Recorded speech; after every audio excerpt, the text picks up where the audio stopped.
All right. And about a few minutes they have me. Well, can everybody hear me? Yeah.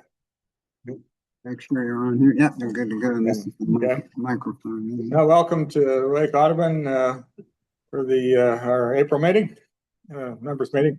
So let's see. Welcome any new attendees. Who's here for the first time? Raise your hand. Yeah. Okay. So okay, two in the front, two in the back. Good. Yeah. Yeah, if you'd like to join the Wake Audubon Society, you can see Louise here. She's got the forms. And mention that if you join here, our chapter here will pay for your first year membership for you. So, all right. Oh, by the way, if you don't know, I'm Eric Thomas. I'm the vice president of the group. Okay. All right. I got a few announcements here. First, there's going to be an invasive plant removal on Thursday, April 23rd. That's a Thursday, not a weekend, from 9 to 11 at the Carol Howard Johnson Environmental Education Park at 103 Wagstaff Road in Fuquay Arena. Okay. This is the second of 6 planned invasive species removal events there. And we've been partnering with the South Wake Conservationists and the town of Fuquay Arena park staff on this project. There's an event posting on Meetup where you can see Jim Huntsberger. Raise your hand, Jim. Okay. Couple weeks. Yeah. So. Before the poison ivy. Yeah. Bugs in the heater out. Yeah. Yeah. But you don't get to pull poison ivy because it's native. So. Got lots of privets. Lots of privets, mostly privets. Okay, yeah. Privets, some ivy. English ivy. English ivy. Yeah. We're gonna tackle wisteria in the fall. I got some wisteria there too. Chinese wisteria. That's a fall. Yeah. Okay. So no autumn olive or calorie pears or Bradford pears. Yeah. Okay. Japanese honeysuckle. That's good. 9%. Okay. Yeah. Nice thing about privets is they have shallow root systems, so you can pull them up. That's the only nice thing about them. Okay. A couple announcements from Mary. Where'd Mary go? I saw her. Okay. Okay. Actually, I got 3 announcements from her. First off, there's a native plant sale with our sponsor, Field to Cottage Nursery.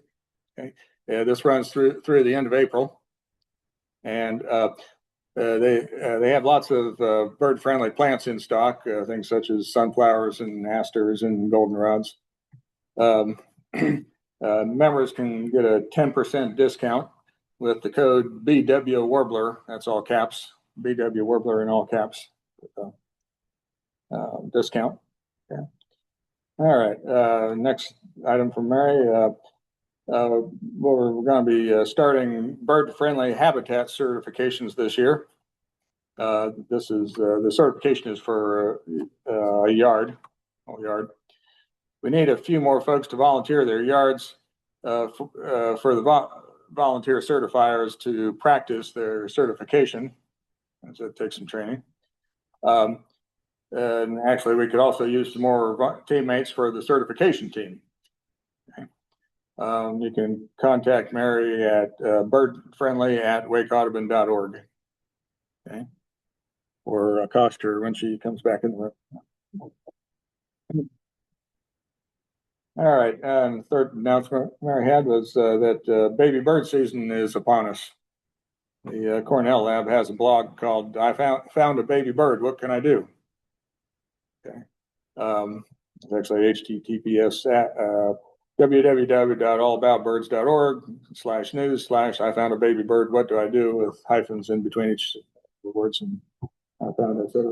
Okay.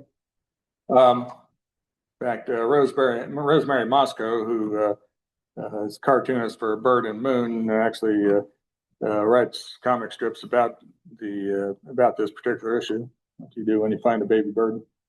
Okay. Some of you may have heard of her before.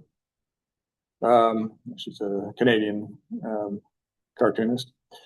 We have a few rehabbers listed on our website, the Wake Audubon website, under resources. Just go look through the website to find them. In addition, the North Carolina Wildlife Resources Commission has a map of licensed wildlife rehabbers that can be sorted by songbird rehabbers on their website, which I guess you can ask if you want the website, or somebody is going to be putting it on Zoom chat. I think it's some kind of long, one of those long nonsense kind of website names. So, okay. Let's see, how many of the board members are here tonight? Okay. So, looks like yeah. Oh, well, thought you meant for me to announce it. I thought you meant when you emailed me, you meant for me to announce it all. Okay. Okay. All right. So, yeah, we're a little down on board members this month, but some people had to leave town, so not being chased out of town, but okay. All right. Are there any other announcements?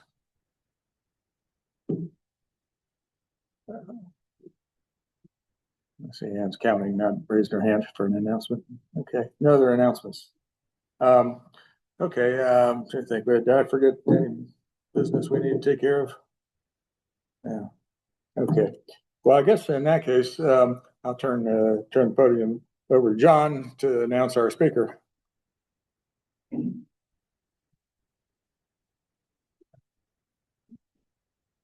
Thanks, Eric. Before I do, I just mentioned a couple of things. One, I have an old book about architectural birdhouses. If you want that, for those of you who might be here like that sort of thing, I'll put it in the back. Just I'm trying to move stuff along as I am into that part of my life. I'm trying to dish my stuff off on you. And I just also want to mention that we always have opportunities if you want to do some volunteering, whether you're here or at home. We're always looking for some field trip leaders. We're always looking for help on the board or just on a committee, like our communications team is always looking for help, or the conservation team, the work that they're very busy doing all kinds of cool things, always looking for more help. I'm always looking for a shadow if you want to learn about finance and treasury stuff. You can let one of us know, you can let me know. I'm at birdnerdy@gmail.com. I can always forward your interest to the right person. And with that, I will do the introduction. I wanted to, say a deep dark secret about our speaker, but I don't know any, and he wouldn't tell me any. So it's just the basics. Tonight we're asked him to talk about his work as a landscape architect and just how that works. And one of the things we were interested in too is he's doing some work over at Dorothy Dix.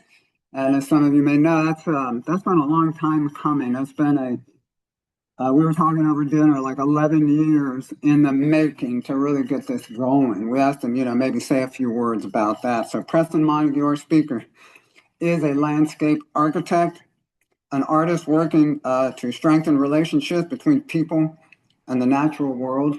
His environmental studio deploys art, horticulture, and landscape architecture in the service of building places that have meaning and ecological depth.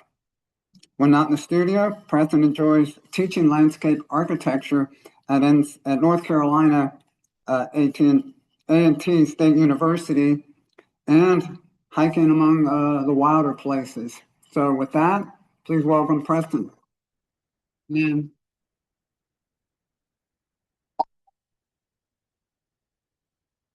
share the screen.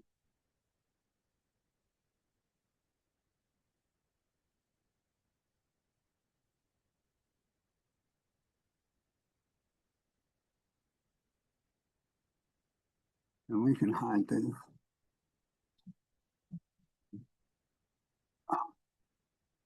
Where is the other one? Oh, there we go.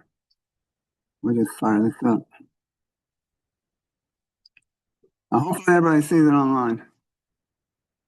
Thank you, John. I appreciate that. Hit the button.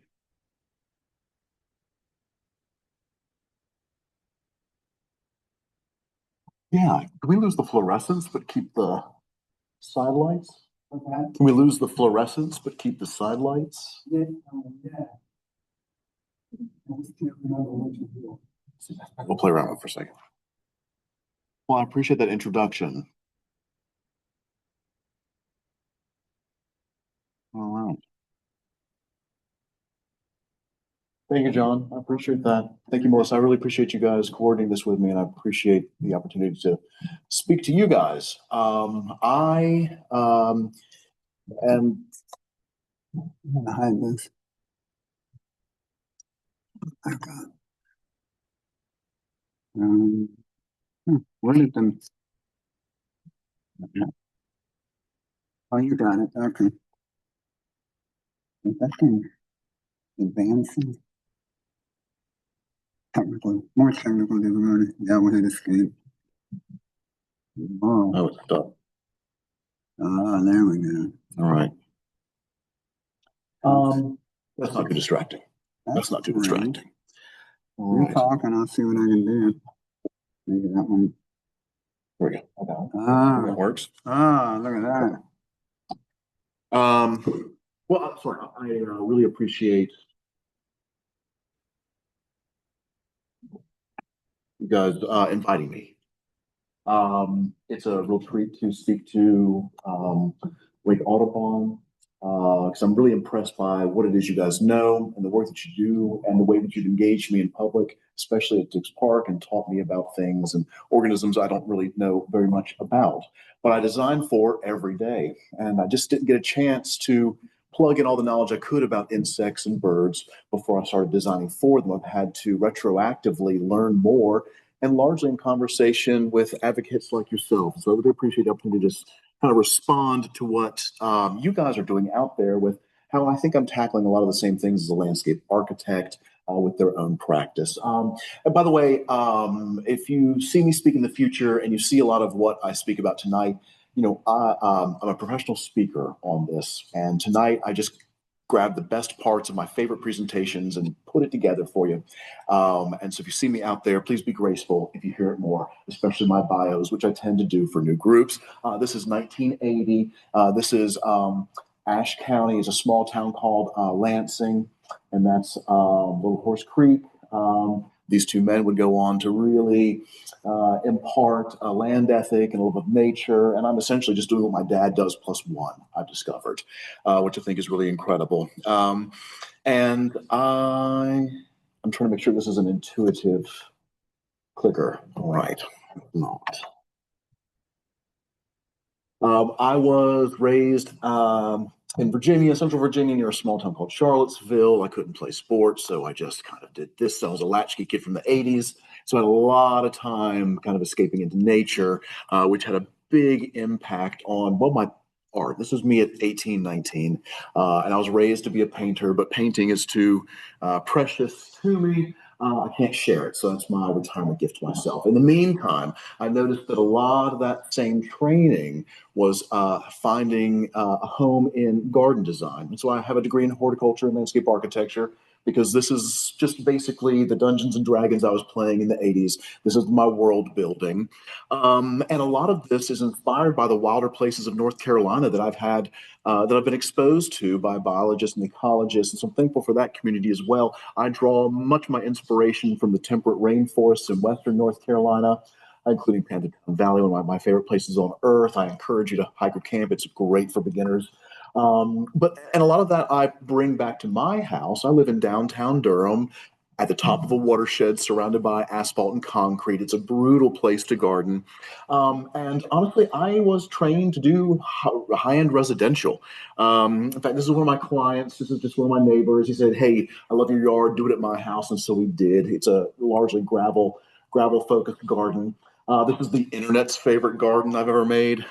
This is down in Mordecai, and it's basically a big sponge. It's 4 inches of raw wood chips. We just planted it and moved on with life, and it turned into this, and we've been so thankful. This is my front yard. I've made a career off of about 400 square foot. And it's just all about how you talk about it. And so, yes, I'm the only person on the block with fireflies. And they come up from Ellerby Creek. This corridor stuff is real. And I thought you had to connect these patches. But the flying animals, the flying organisms find their way across greater stretches.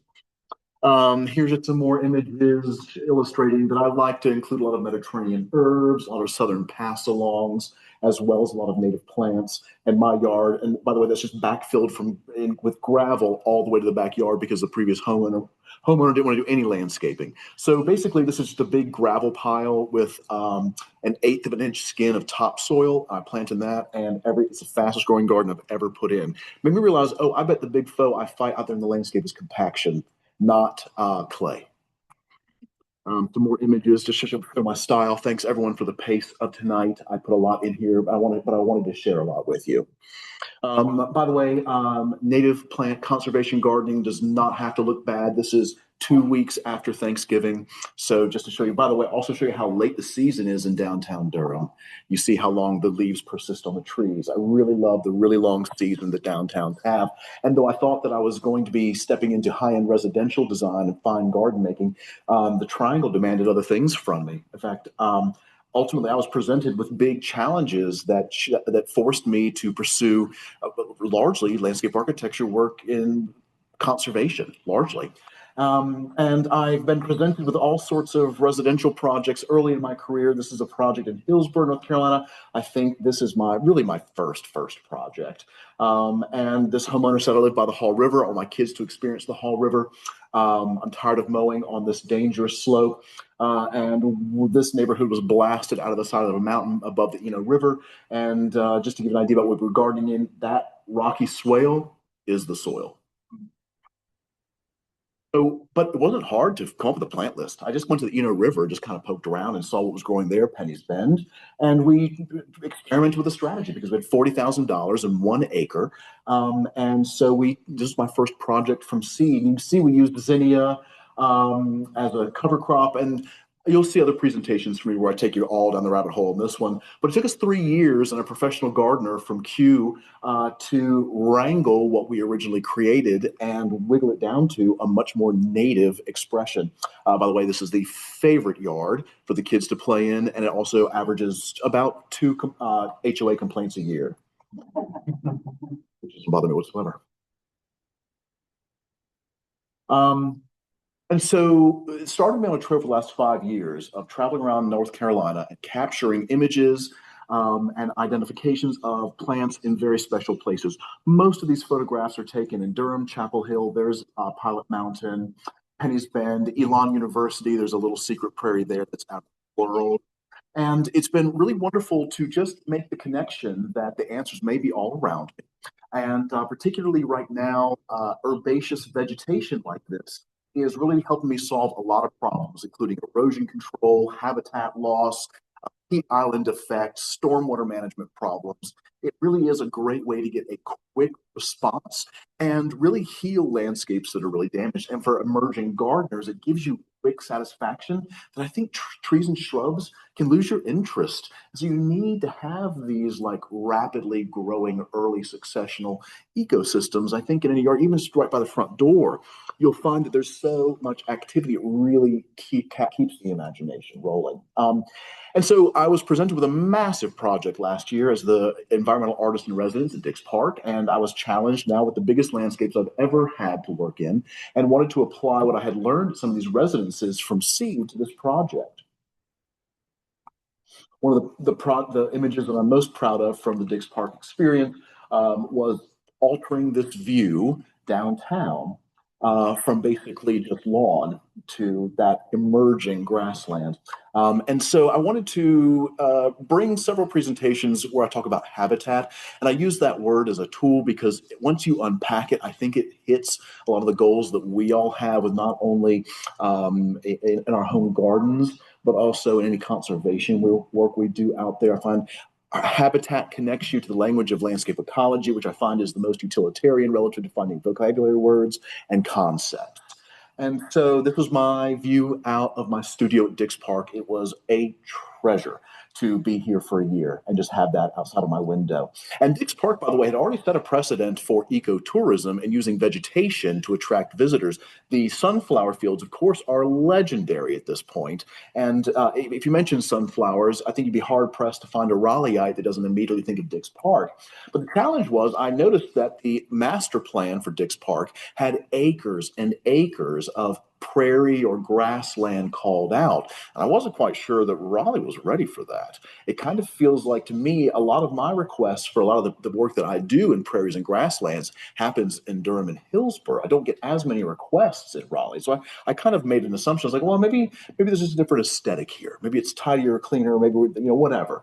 And I may be totally wrong about that, to be honest with you. But I was just concerned that a major park with a regional identity would or trying to have regional appeal may not tolerate these grassy edges like you're seeing, because I knew that master plan would resemble along the edges this more than anything. In Dix Park, like most places, mow to the edge of the woods.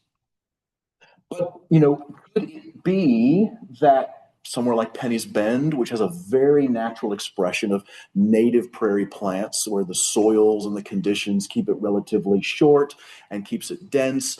It's very, very, very species rich. It's managed by fire. Could this be a future for Dix Park?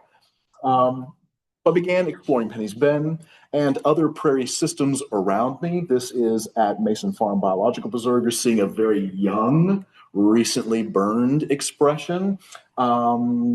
And so, as I've been trying to help folks maybe approach their design, methodology, I wanted to share a few things that I draw from landscape architecture to help inform my process. And one of the first things I encourage folks to do is decide what is your intervention level on your home garden project or your conservation project. And I get this from the Sustainable Sites Initiative, which is like LEED, which is for architecture. Of course, it's a rating system to rate the level, the depth of greenness of a project. Same thing with landscape. The Sustainable Sites Initiative tackles that. And from that, I learned conservation levels. Intervention levels. And the first one would be conserve. And so when you step into a landscape or even parts of your home landscape, are there places like this granite outcrop that are stable, resolved, resilient, and all it needs is just to be kept free of invasives? So I step into a property, I decide where are my conservation areas. Sometimes it's just conserving one elder oak on a property. And I look for areas that you maybe just manage. You can do more than remove invasive species. Like here at the Green Swamp Preserve, it's also about making sure that fire is allowed to burn in relatively traditional ways and managed by the Forest Service. So there may be additional things you may have to do to relatively intact patches in your landscape. But so I also try and identify, of course, conservation areas. I draw where the management areas are.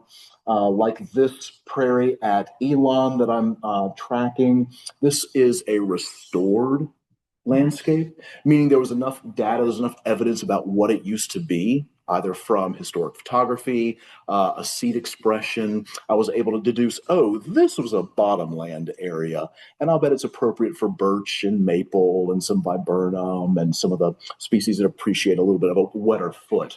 But this particular prairie was incredible because it was a forest up until very recently. It was knocked down to make its way for a new kind of like permaculture-inspired student housing development. And when they pulled these trees down, it had a really beautiful, clean expression of native plants because it had escaped the plow.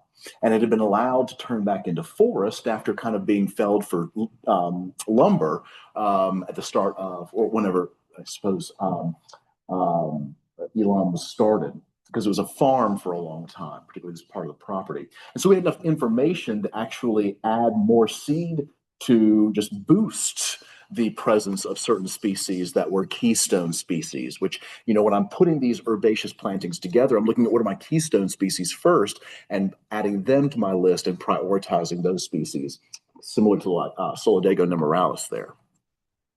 And you can also find this in our urban environment. And the majority of the work I do is I generate. So it's garden making. I'm doing my best providing plants that serve generalists in the hope that I am providing enough resources for animals and insects to visit me. But those are the four big areas I divide all projects into. The majority of the work I do is generation, but I challenge myself in existing landscapes to identify where the conservation areas are, where the management areas are, where the restoration areas are. And it tends to move from the property lines out like that. So conservation, management, restoration, generation around a building.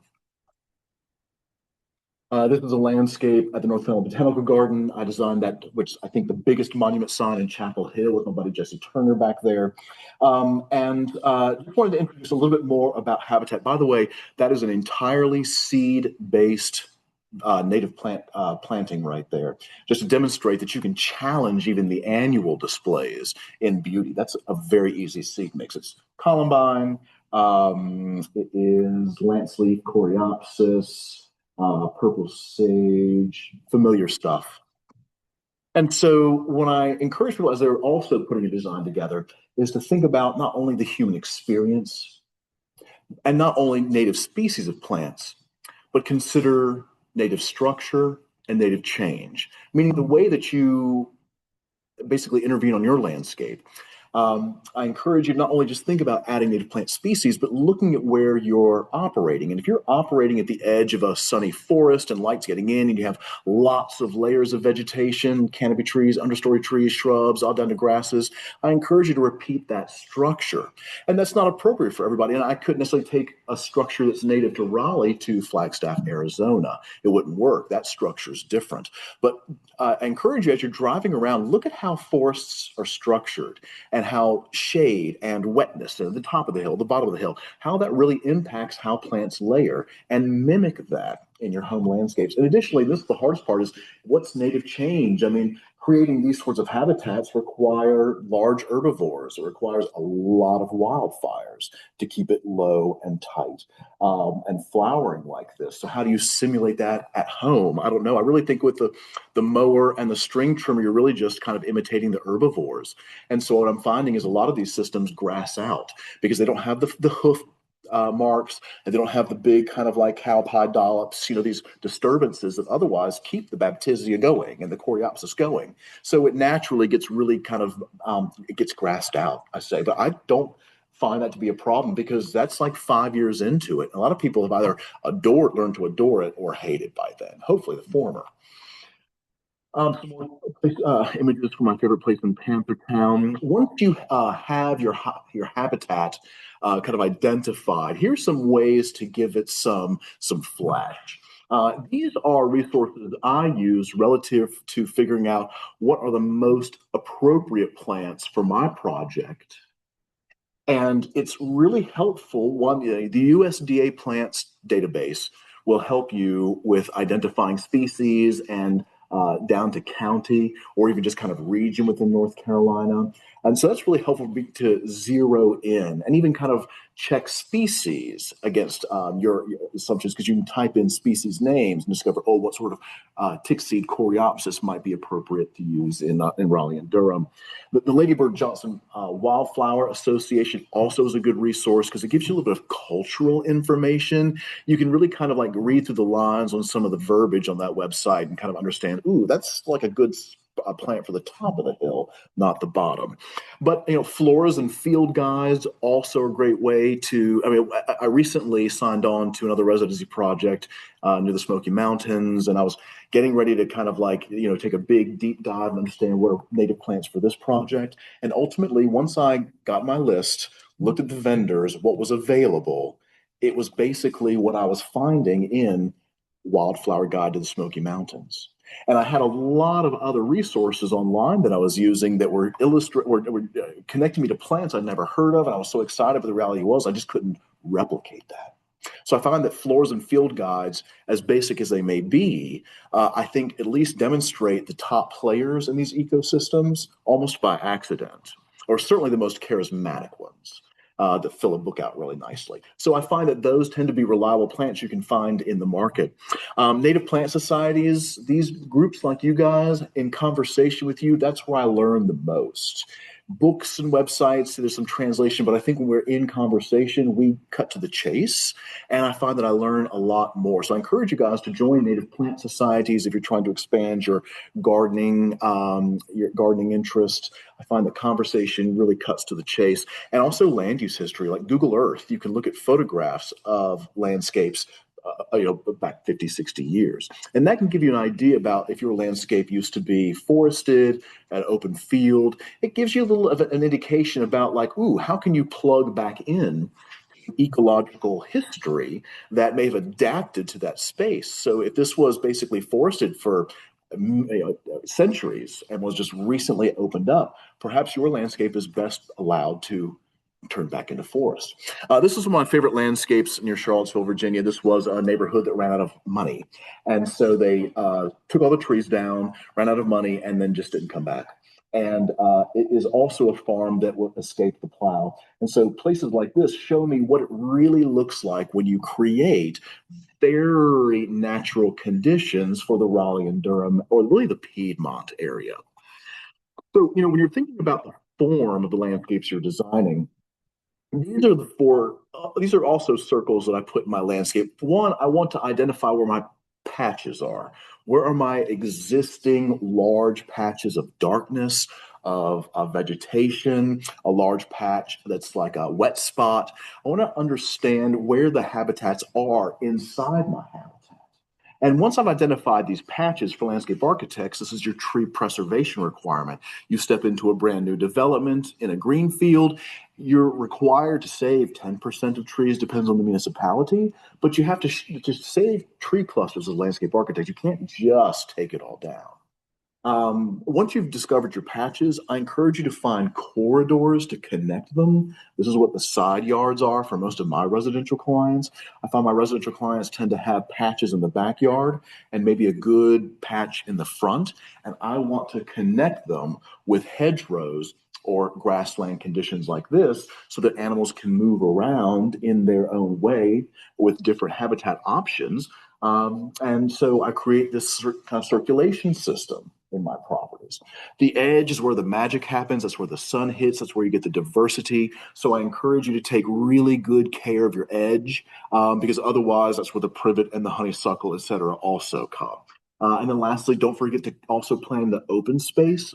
I think a lot of my residential clients have resigned themselves to too much lawn, but I find that if we treat lawn like positive space and not the kind of default to the far edges, and we're very deliberate about the shape of lawn, people are much more inclined to actually fill it in. But places need open areas for wind flow, for sun to get in, to encourage circulation. And so I actually bump into a lot of clients in places like Chapel Hill specifically that have way too long-lived woodland on their property for the wildlife goals that they have. It's just too stabilized. It's too full of beech. It needs to have a little fire lit, or at least kind of get some of those beech out because they're so dark with those persistent leaves in winter, And then you have deer, and add that to the situation. They're just taking a lot of herbaceous vegetation out of the woods.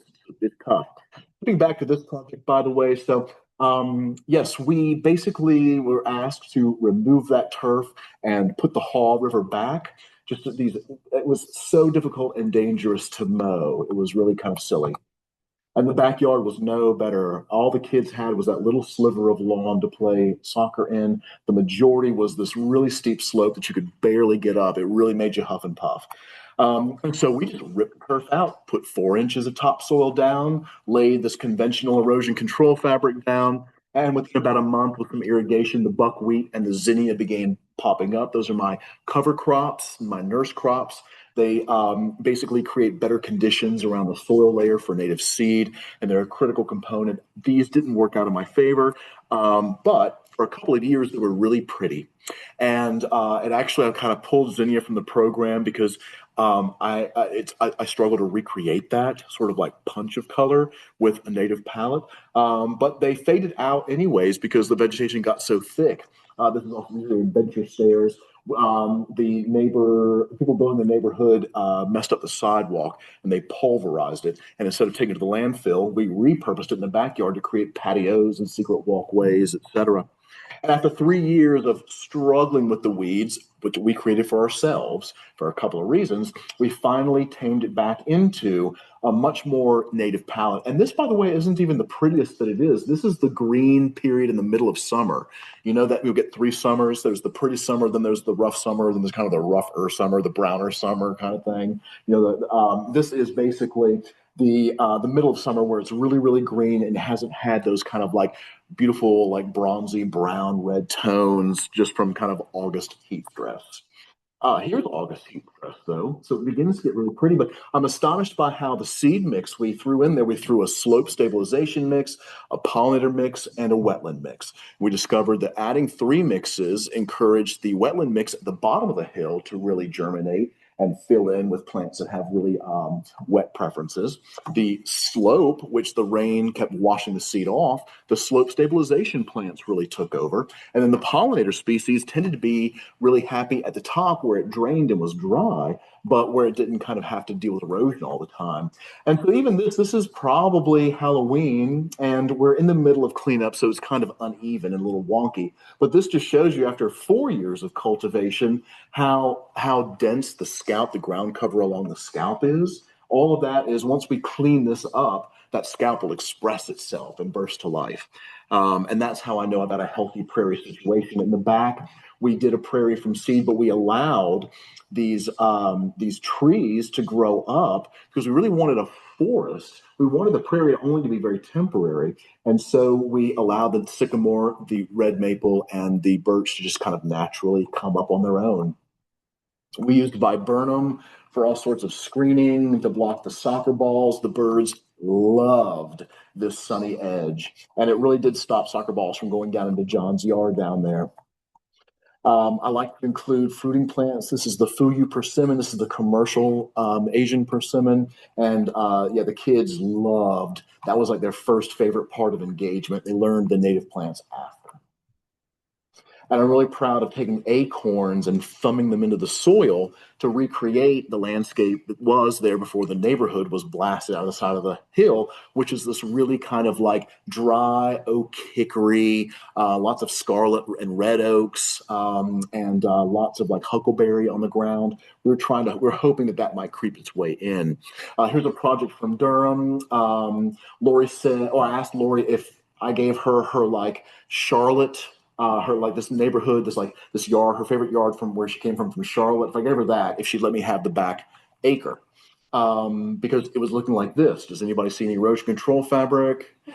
During the pandemic, there was like no rules. It was just like, for a lot of newly minted developers and not enough city staff to follow up on stuff. I was astonished by the stuff that got pulled off. But this sat like this is the top of Duke University, and it just kind of rolled into their creeks and their landscapes for a year and a half. So I couldn't wait to get to this. I didn't understand why all this had to happen.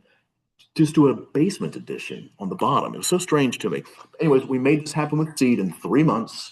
You can tell we're getting into the end of summer by what's blooming, but this was a really quick response. And this is Mellow Marsh's shade pollinator mix, just to show you the kind of response you can get from a seed mix in the shade. Here it is about this time of year with the blueberries. So basically we recreated an oak hickory forest with lots of blueberries, which is very kind of natural, artistic expression of a very productive type of habitat. This is the cool season. I just want to show y'all like how useful sedges and cool season grasses are in a shade environment. That is Carex cherokeensis, which is my new liriope replacement, and really great for holding down slopes in the shade. Again, here's an image of a healthy scalp for one of these grasslands. Once we did a lot of pruning and a lot of like removing some larger plants. We noticed this was at the bottom of it. We realized that it just takes time for that ground cover to develop at the foot of these things. And then we added species like goldenrod, another keystone species, just to make sure that this was as productive as possible. That is sunflower, blue mist flower, and these really take off. And so this is that same habitat now at the top of Duke University. And this is probably Halloween, I think. Again, just to show you what sort of dense vegetation is possible in the shade. This is a project where I really had to have a lot of design control. And so I used plugs and container plants to add to a seed mix so that I had really pretty drifts. And there was a really great aesthetic response because I had a lot of scrutiny on me in Mordecai. So we seeded in March, this native plant seed mix. You see we're beginning to get germination by April. May was a fabulous month. I wish you could press pause on it. But it began to, I said it would get knee high, and it did. And half the neighborhood, this was their favorite garden. It got strange looks, but I think this was a pretty radical move. And this is really as tall as it gets. And this is Mellow Marsh's short solar mix, which is designed for solar panel farms. And if you just want like a golf course rough, and you don't want to get too crazy, I find this is a great golf course rough seed mix.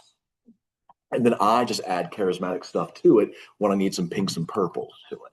But yeah, that's it. And so this is designed to be a lawn alternative for massive landscapes where you just don't have an opportunity to mow very often. And it locks in at that height. You just got to mow it once a year to keep the privet and the pine trees out of it. And again, just want to show you what it looks like around Thanksgiving, just, so it's not all like beauty shots. But I'm very happy with the cool season grass expression there. That's preventing a lot of erosion. I don't think it's that grim looking.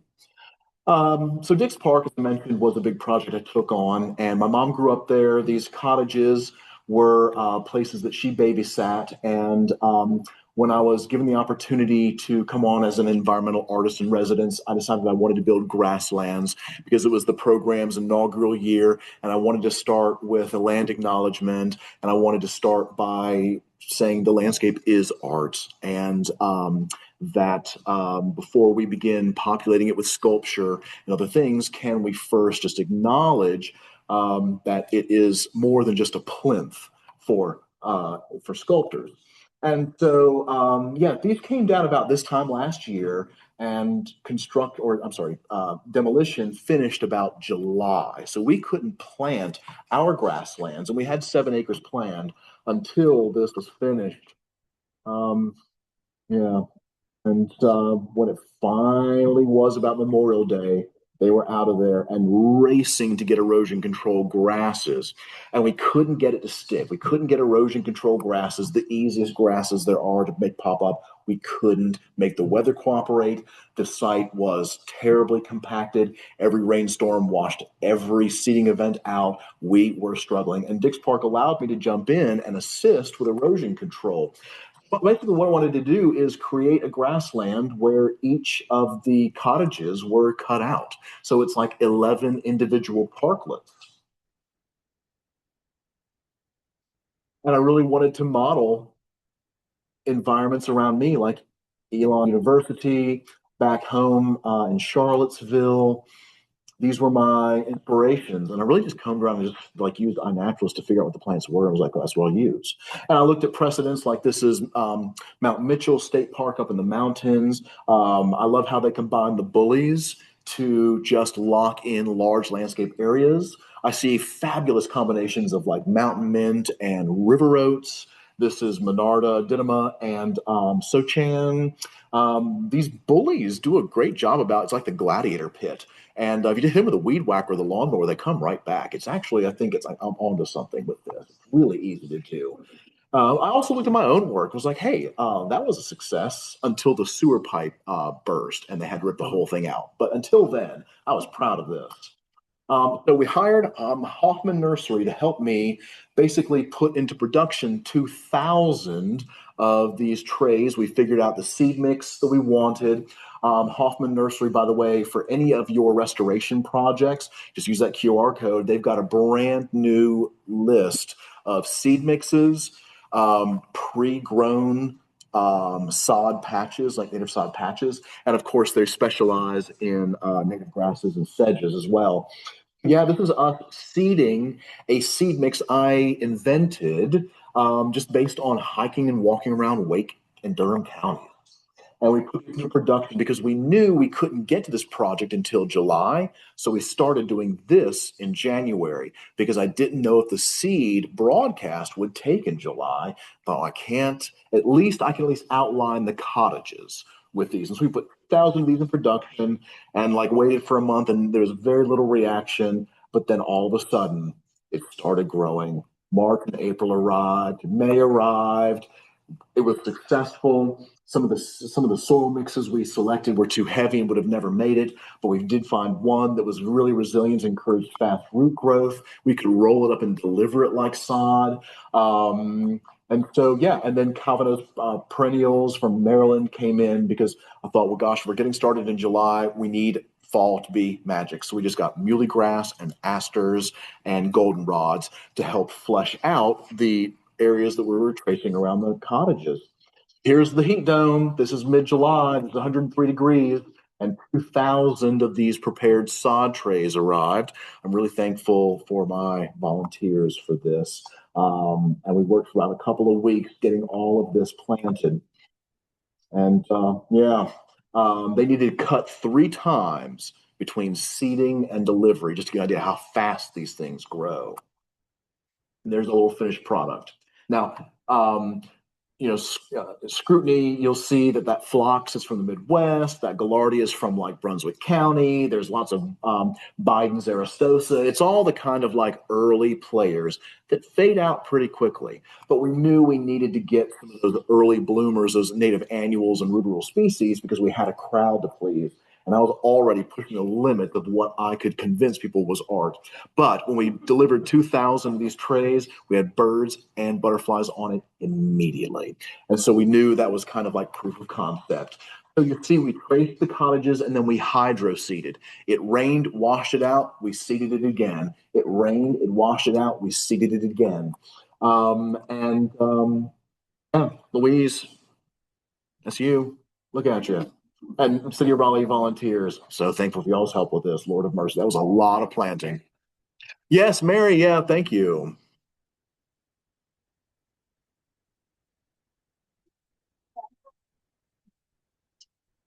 We were astonished by how much erosion happened. The compactness of that soil was really miserable, and we just could not keep seed on it. And we ended up having to irrigate. We were hoping not to, but that late in the season, we didn't really have a choice. But we had a great result after about a month.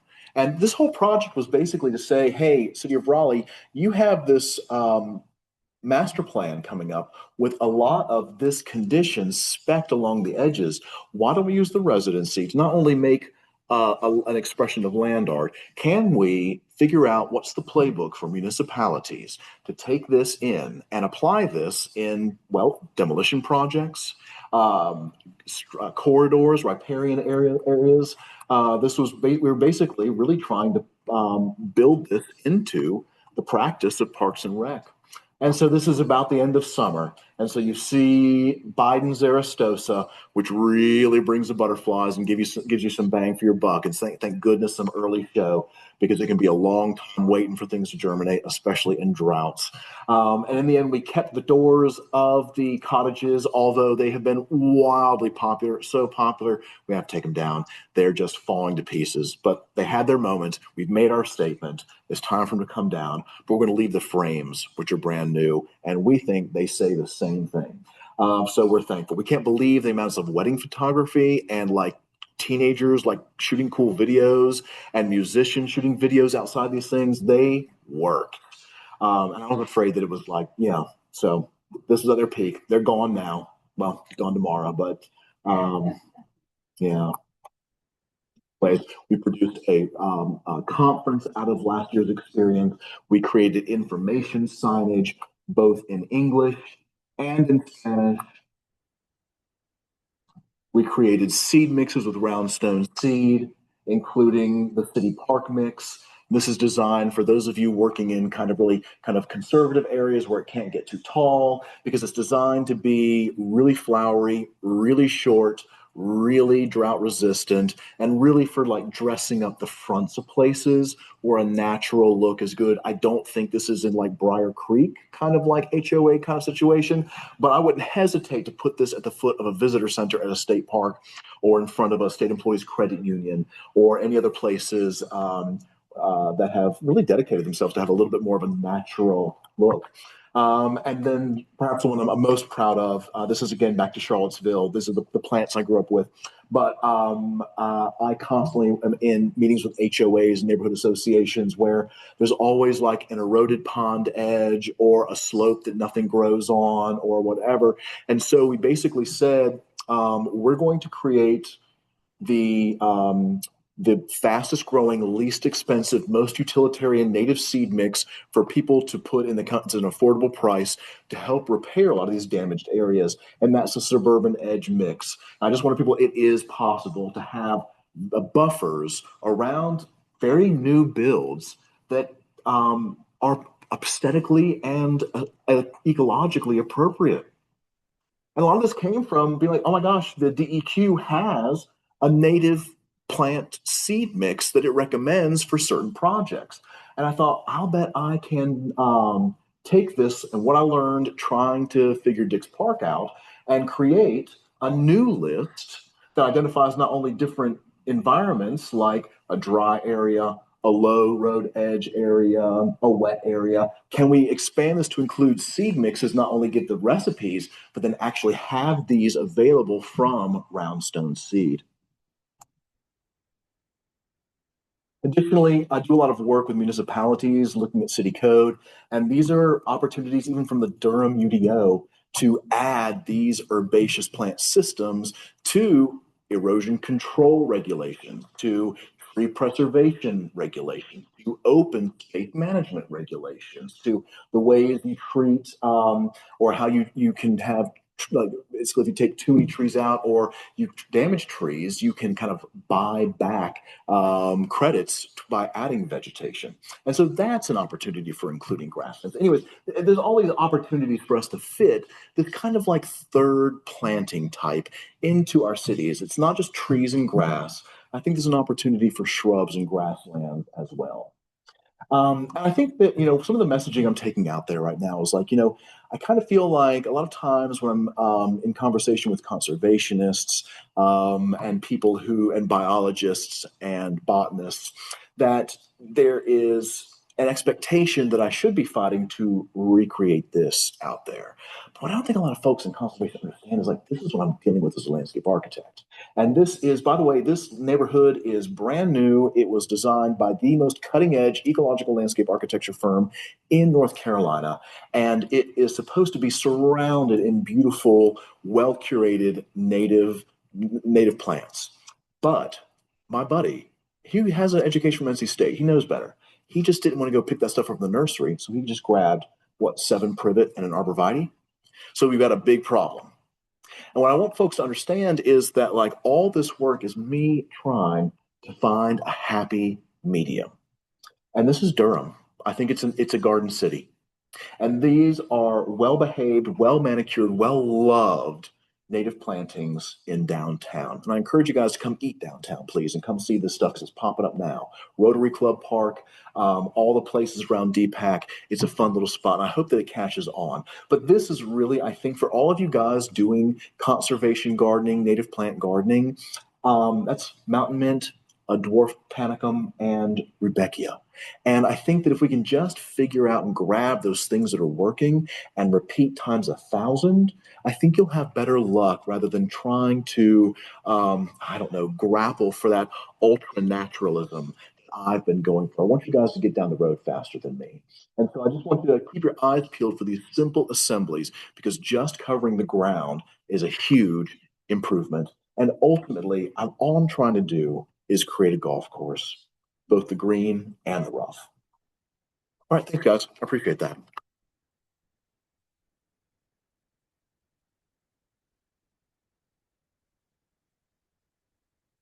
an old picture. I got to update that one. But it takes some question. I don't know. Is it 11 o'clock? It feels like it. I hope I didn't. Oh,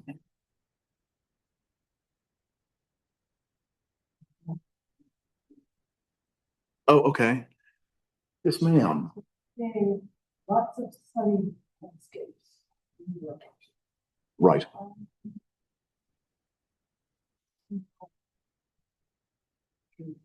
Mm. Do you have to keep all of them? Do you have to keep all of them? Okay. Gotcha. Okay.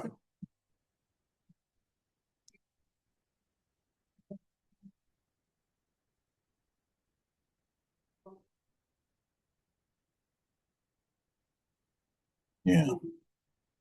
Yeah.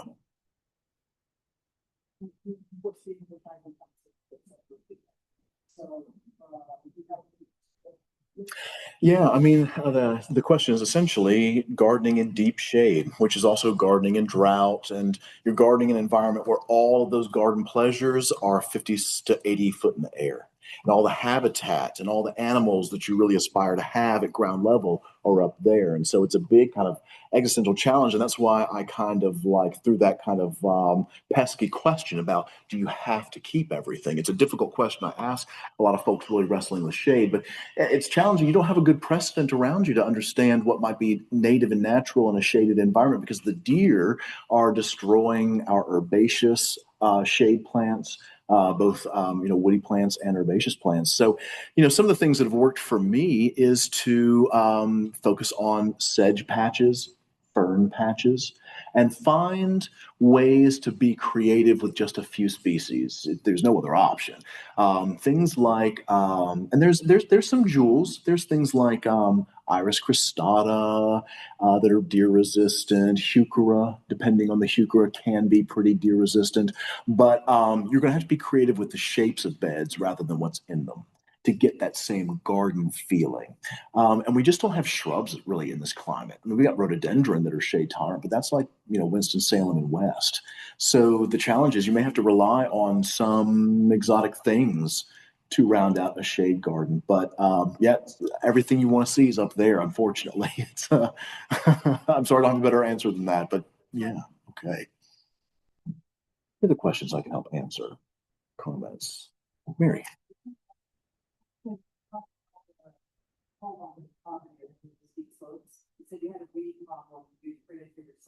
Oh, yeah.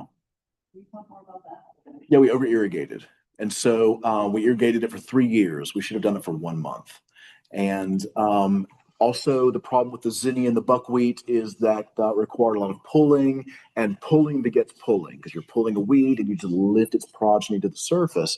And so once we realized, oh, if we just kind of like use one of those hand propane torches and burn it out, or if we just kind of aggravate it to death with a weed whacker, eventually the more competitive and stress tolerant native plants will emerge. But it takes 2 years of faith that you're kind of sculpting it with the weed whacker properly. And so what we realized is we were over irrigating, that these systems do better, look better, perform better when they're dry, and they're adapted to that. And when you feed them like the way you feed yourself, you don't want to feed your dog the way you feed yourself. It's just not appropriate. So I find that people do too much to these things. They can't wait 3 to 5 years for the stable result. And folks do too much by adding too much water or amending the soil too much. I find these systems do their best in dry clay that's punished by the sun. It tends to behave better. But yes, sorry, I've lost track of the question. But yeah, the weeds came from weeding. And we should have just let it. And also, crabgrass is a flare up. It disappears quick. If you just don't let it go to seed, a lot of it just disappears because it's an annual. And things like nutsedge and Bermuda grass find its way in. But if you plant really densely and diversely, I don't see it. I can train myself not to see it. And most of the native plants that we're planting in these kinds of systems are getting 3 foot to 8 foot tall anyways. And so I'm just not that worried about Bermuda grass that, tops out at like 18 inches. It gets buried and eventually it'll disappear. But it really is about, and even some of those seed mixes that I invented for NC Diener or DEQ. They weren't adopted, but it was me just trying to be charitable. And even since, I've discovered some flaws in that seed mix. So I'm still learning a lot too. There's a few too many bullies in there. Yeah, weeding begets weeding, and it's just kind of something you have to just let cook and let marinate. So while you're looking at, when you use the word bullies, what do you mean by that?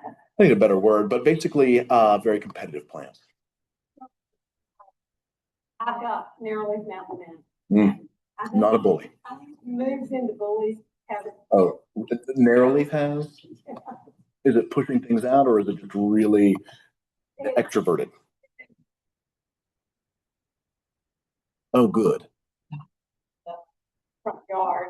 So it's competing with the Rudbeckia and the other various things, but it's really wanting to take over everything. So I find that, like today, I'm out there trying to selectively pull it out from beautiful red bee balm so it doesn't take over the bee balm, because I want to nurture that. Yeah. So I was wondering if that's what you meant by bully. Yeah, the better word for it is competitive, because you can Google that. That's on Grimes' triangle, right? Stress tolerator, competitor, ruderal. And I think maybe your mountain mint is getting a false allegation. I think it may just be the happiest plant in that soil condition and light condition. Well, yeah. Now you've picked 3 competitive species that will take advantage of rich soils, good, and so, yeah, I don't know, Louise, you could add Baptisia to that mix and and they're almost like shrubs. They're so persistent, so long lived. They're the stress tolerators. Those are those plants that don't mind getting shaded out for half the year because the grasses got too big. So when the grasses retreat, they're still there. And there's not a big list of species. In my garden, it's ended up being that Pycnanthum tenuifolium, Baptisia, yucca, aster. Those are the stress tolerators. Like Aster oblongifolia is the only aster I found the deer leave alone. The aromatic aster. I think it's because it's hairy and it's kind of got some flavor to it. Yeah, that I find is a real big stress tolerator. It'll crawl under trees and it just wants real estate. I find that the beard tongue has gone crazy. That's good because that often disappears quick from people's. Penstemon, the beard tongue, is one of those species like columbine. You kind of have to shake the seed heads around to kind of keep it going. You'll discover these. The rattlesnake master is another one for me. If I don't kind of shake the seeds out, it doesn't always stick around. But this other residency in the mountains I'm experimenting with this. Which species do you have to which species kind of move around like cardinal flower? Every time it rains, it just washes to a different part of the garden. But it kind of stays in the system, never in the same spot, but it stays in the system. I think columbine's the same way. So I'm trying to figure out how to stretch a dollar with this residency. Any questions online? If anybody has anything online, I'm not seeing the Q&A, so you can unmic yourself and ask if you have any questions. Doesn't show the usual Q&A. So a homeowner, if you have a small meadow type area, I find it's constantly being invaded by trees, like little trees. Do you have a solution for that? Mowing helps a lot, but you're talking about even beyond mowing, like you're getting oaks and maples. Steep slope, but that was like what I saw. Some of them are native, some of them are black cherries. Yeah. Laurel cherries, like the birds distribute the seed there. Mm-hmm. Right. Black cherry I can easily pull out, but laurel cherries. Yeah. Yes. It down roots really quick. I don't like to use herbicide. I don't know if you have we can use this word. Well, ecosystem repair specialists use herbicide, and often will say that one professionally applied herbicide program beats chasing with Roundup by someone who lacks credentials in that. I guess the question was, how do you tackle slow And how do you keep the woody plants out of it? Really, the only thing I think of is mowing. If you have established plants that can't be pulled out, then I think an herbicide dab at the right time of year would help. And then find a seed mix with lots of switchgrass and woodgrass, formerly Indian grass, sorghastrum. These heavy grasses will fill in and just prevent those seeds from hitting the soil again. So yeah, it's one of the reasons why I sell these seed mixes like the suburban edge mixes, weed control, because eventually if you get a strong enough stand, stuff just doesn't find its way to the ground anymore.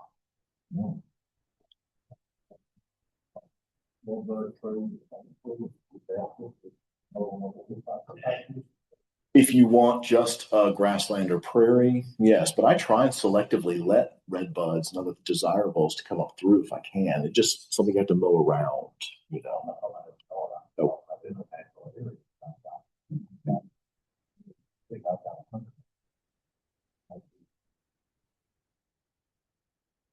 Let them go and let them find it out. I mean, these hyper planted forests are really catching on. The Miyazaki method, is that how you say that?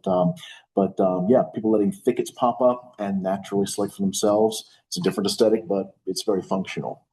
Yes, sir.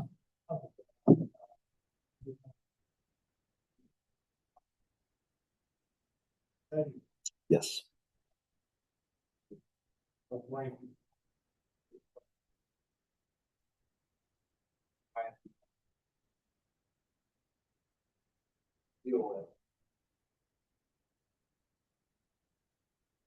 I mean, sometimes I will let things like Liriope remain if they're stable and they behave themselves.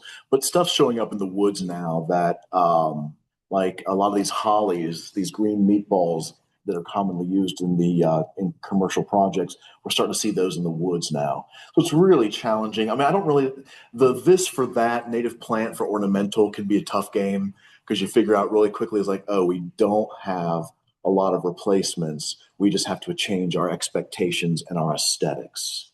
I think that's really what it's going to be at the root, no pun intended, of all this. Is eventually we'll be like, oh man, to get the golf course rough with the golf course with the lawn, we're going to have to accept a very different aesthetic than most people will tolerate. But I think that really well manicured native plant gardens go a long way with getting folks on board, and maybe not even a whole garden, maybe just one patch with goldenrod and some of the more charismatic things.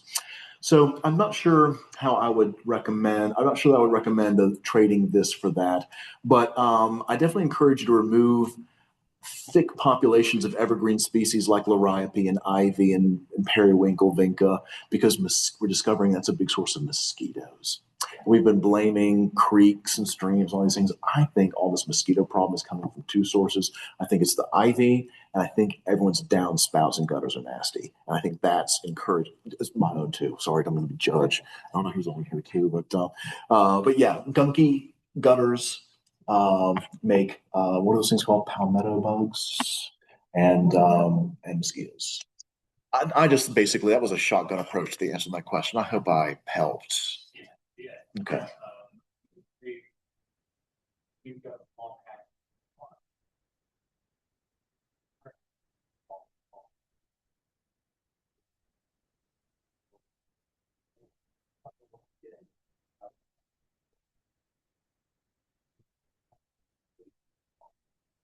Oh, a site prep question. Oh, sorry. The folks I'm learning get you site prepped are the Forest Service. That's who can help you with burns. Hopefully, you have. I've got clients now, Hurdle Mills and some of these other kind of more exurban areas that are using the Forestry Service, and they're just scheduling burns, and we're getting great result. You know, the fall's the time to start this. You've got a tough advocate. It's going to take about 3 years, but I think just go ahead and contact the Forestry Service.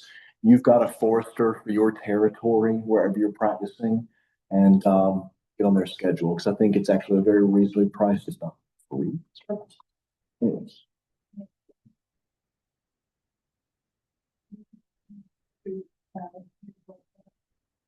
Well, I've done several Small area Uh, well, an herbicide. You can hire out an herbicide application. And there's also movement now to just kind of filling it in, filling the seed mix in.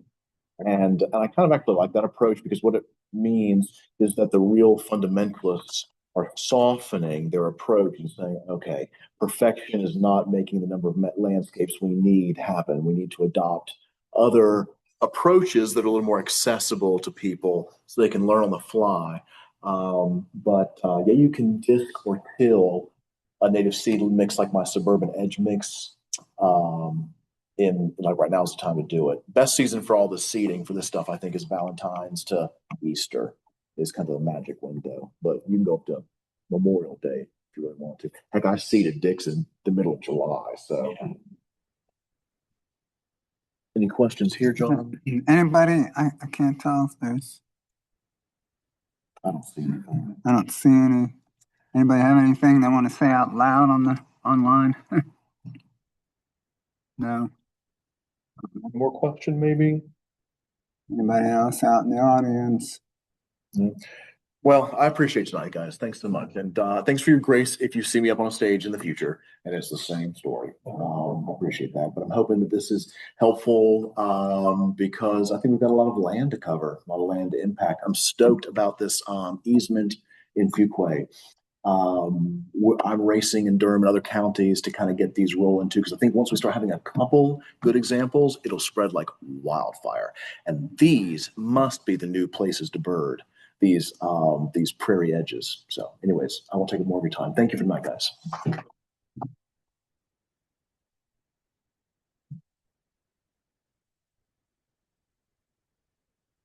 Let's see, we have our refreshments, and in May, our speakers coming up from Wilmington, UNC Wilmington. I've been working in Antarctica for about 25 years, so he'll be speaking about his work in Antarctica. We're still working on some field trip things and keep an eye out on the website. And for you who asked about shade, I will give you my successes real quick. So what I've had success with is green and gold in the shade, hepatica, bloodroot, which is not cheap or easy to do, but if you can get some, it's cool.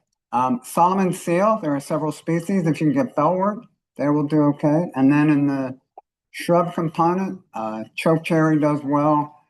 Sweet shrub does really well and flowers real well. The viburnums will do cool if you can get a female holly. While they're young, they're pretty neat. Then they grow up. Oak hydrangea. And then New Jersey tea is a really cool one to grow in the shade. There's a few other shrubs like that. Yeah. And even swamp dogwood I have that I got from Connors about 25 years ago. It's doing fine. Fruits every summer. The birds love it. The Viburnum dentatum will flower in June and fruit in June. The other viburnums fruit late summer and fall. So that's kind of a cool one to have. And so those are the ones that. There's even a few azaleas that are native that flower in the spring. I forget that pinkster that I have. It's gorgeous, but it's already done.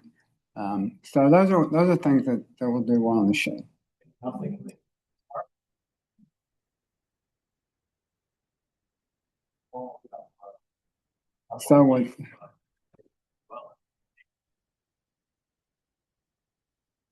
with that, we can share some more stories too. All I have to do is put the chairs away. The tables can stay out there. If you stack like 6 or 7 chairs, I'll haul them into the back room. And we've got the refreshments and thanks. Thanks to Evan for bringing the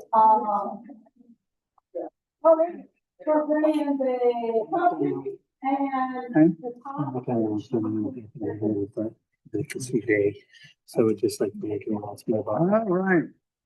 We got one more announcement if we could, because didn't make it to the email, but we have our advocacy group. And so we're going to make an announcement on our advocacy. Thank you very much. My name is Blaze Stram. I've been an Audubon member for a long time. And I've been to a number of the advocacy days. One coming up this year is May 27th. It's a couple days after Memorial Day. The deadline to register for that, I believe, is May 17th. You should have all gotten emailed about it. I'm guessing you must have, so you can click, and hopefully we will see some of you there. Ann Wilkinson has mostly done the work. She's done a great job, but she's going to be out of the country for a bit. So she's asked me to help this year. So most of the work I'm hoping I'm going to do. I hope I can fill Ann's shoes. We'll see what happens, but we're going to give it a go. So I just wanted to let everybody know who I am. I can give phone numbers if you need to. I have one on 919-931-0198. Other than that, I recognize some folks here, so you must have been at the advocacy days before. So hope to see you then.